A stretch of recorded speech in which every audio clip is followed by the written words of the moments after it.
आप लोग पदचिन्ह की यात्रा कीजिए, वहीं आपकी कन्या पहुंचा दूंगा। जीवानंद भैरवीपुर निवासिनी बहिन के पास से लड़की लाने चले, पर कार्य सरल ना था। पहले तो निमाई बात ही खा गई, इधर उधर ताका, फिर एक बारगी उसका मुंह फूल कर कुप्पा हो गया। इसके बाद वह रो पड़ी, बोली लड़की ना दूंगी। निमाई अपनी उल्टी हथेलियों से आंसू पोंछने लगी। जीवानंद ने कहा, अरे बहन तू रोती क्यों, ऐसा दूर भी तो नहीं है, ना हो बीच में उन लोगों के घर जाकर लड़की को देख आया करना। निमाई ने होंठ फुलाकर कहा, तो तुम लोगों की लड़की है, ले क्यों नहीं जाते, मुझसे क्या मतलब। यह कहकर निमाई लड़की को उठा लाई और जीवानंद के पैर के पास पटक कर वहीं बैठकर रोने लगी। अतः जीवानंद और कोई फुसलाने की राह न देखकर इधर उधर की बातें करने लगे, लेकिन निमाई का क्रोध ना गया। निमाई उठकर सुकुमारी के पहनने के कपड़े, उसके खेलने के खिलौने बोझ के बोझ लाकर जीवानंद के सामने पटकने लगी। सुकुमारी स्वयं उन सब को बटोरने लगी। उसने निमाई से पूछा, क्यों माँ, मैं कहाँ जाऊंगी।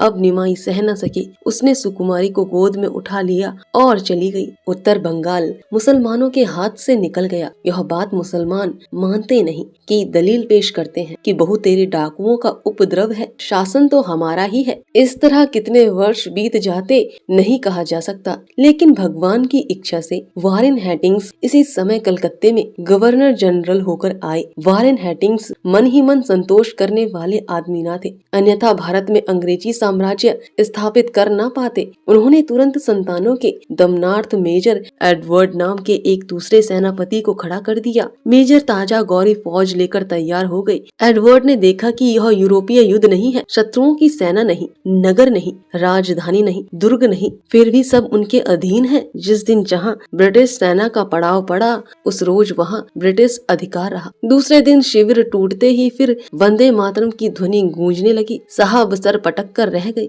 पर यह पता न लगा कि एक क्षण में कहां से टिड्डियों की तरह विद्रोही सेना इकट्ठी हो जाती, ब्रिटिश अधिकृत गांवों को फूंक देती है और रक्षकों की छोटी टुकड़ियों का सफाया करने के बाद फिर गायब हो जाती है। बड़ी खोज के बाद उन्हें मालूम हुआ कि पदचिन्ह में संतानों ने दुर्ग निर्माण कर रखा है। उसी दुर्ग पर अधिकार करना युक्ति संगत समझा। वह खुफियों द्वारा यह पता लगने लगा कि पदचिन्ह में कितनी संतान सेना रहती है। उसे जो समाचार मिला उससे उस समय उसने दुर्ग पर आक्रमण करना, मन ही मन उसने एक अपूर्ण कौशल की रचना की। माघी पूर्णिमा सामने उपस्थित थी। उनके शिविर के निकट ही नदी तट पर बहुत बड़ा मेला लगेगा। इस बार मेले की बड़ी तैयारी है। मेले में सहज ही कोई 1 लाख आदमी एकत्र होते हैं। इस बार वैष्णव राजा हुए हैं, शासक हुए हैं, अतः वैष्णवों ने इस बार मेले में आने का संकल्प कर लिया है।